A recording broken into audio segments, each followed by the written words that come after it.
你有没有想过，鸟粪，对，就是你想的那样，曾经居然被叫做白色黄金，甚至还掀起了一场全球性的贸易狂潮。今天我们就来聊聊鸟粪背后那段超乎想象的故事。我先问你一个问题啊，19世纪的农业，一个古老的南美帝国，还有企鹅的家，你觉得这三样八竿子打不着的东西能有什么关系？答案，我跟你说，可能会让你有点意外。把它们全都串起来的那个关键点，竟然是鸟粪。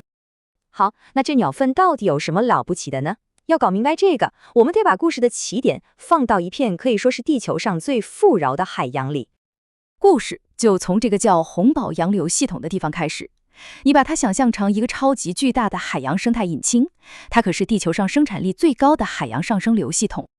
这里就像一个天然的鸟粪工厂，你看它是怎么运作的。首先，营养超丰富的深层海水涌上来，这就催生了海量的浮游生物。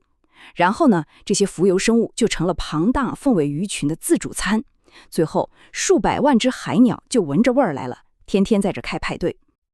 这场大派对里啊，有2位绝对的明星生产商，可以说啊，那堆积如山的白色黄金，基本上就是他们俩的杰作。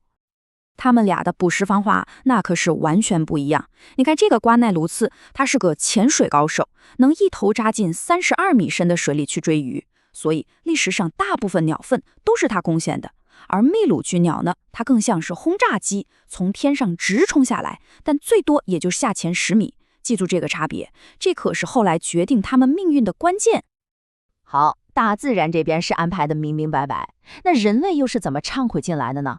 我们来看看人类是怎么发现这玩意儿是个宝贝的。所以鸟粪到底牛在哪儿？说白了，它就是海鸟的粪便堆起来的。但重点是里面含有超高浓度的氮、磷酸盐和钾，这对于当时想提高农作物产量的农民来说，简直就是神药啊！撒下去，庄稼就能疯长。不过啊，欧洲人可不是第一个发现它价值的。早几百年前，印加帝国的统治者已经把它当成国宝了。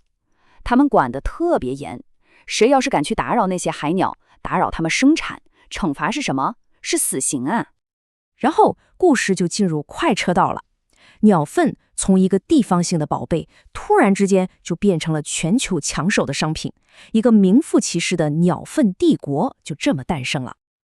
19世纪就是鸟粪的黄金时代，一切从1802年开始，一位叫洪堡的探险家把这东西介绍给了欧洲。到40年代，全世界都为它疯狂了。农业格局都被改变了，这玩意有多火呢？火到美国在1856年专门通过的一个鸟粪岛法案，意思就是任何美国公民只要在无人岛上发现了鸟粪，那这个岛就归美国了，简直不可思议。当然，这场狂热也有结束的一天。1910年，人类发明了合成肥料，鸟粪的时代也就落幕了。你可能会问，当时的规模到底有多大？这么说的，光是在1846年之前，从南米比亚旁边的一个小岛上挖出来运到英国的鸟粪，你猜有多少？足足有46万多吨。你想想，就这么一个岛，创造了多大的财富？但是你懂的，这种疯狂的淘金热背后，往往都藏着巨大的代价。这次是大自然来买单。还记得我们之前说的那2种鸟吗？它们的捕食方式不同，现在我们再来看看。你看，瓜纳鲁斯因为它潜得深，所以几乎所有的凤尾鱼它都吃得到。但秘鲁尖鸟呢，它只能吃到最上面那一层鱼。平时鱼多的时候，大家都有的吃，相安无事。可一旦环境变了，问题就来了。很快，灾难就来了。厄尔尼诺现象加上人类的工业化捕鱼，把鱼都捞走了。结果怎么样？瓜奈卢兹的数量从2100万只一下子掉到了200万只，简直是断崖式下跌。但你再看秘鲁尖鸟，它的数量几乎没变，整个生态系统的平衡就这么被彻底搞乱了。但这还没完儿，除了食物链被破坏，鸟粪开采这件事儿本身还害了另一个完全无辜的受害者，它就是红宝企鹅。你看，为了躲避太阳的暴晒和高温，保护自己的蛋，红宝企鹅进化出了一个特别聪明的办法，它们不在地面上筑巢，而是在又深又厚的鸟粪层里给自己挖一个冬暖夏凉的洞穴当家。所以，当人类为了挖走那些被称为白色黄金的肥料，把整座的鸟粪山都铲平的时候，他们实际上也把红宝企鹅的家给夷为了平地。疯狂的鸟粪时代过去了，但它留下的伤疤到今天都还在。我们来盘点一下这场风波的后果。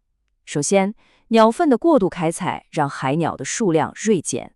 其次，像红宝企鹅这样的物种，它们的家园被直接摧毁了。虽然合成肥料的出现结束了那个疯狂的年代，但伤害已经造成，没办法撤回了。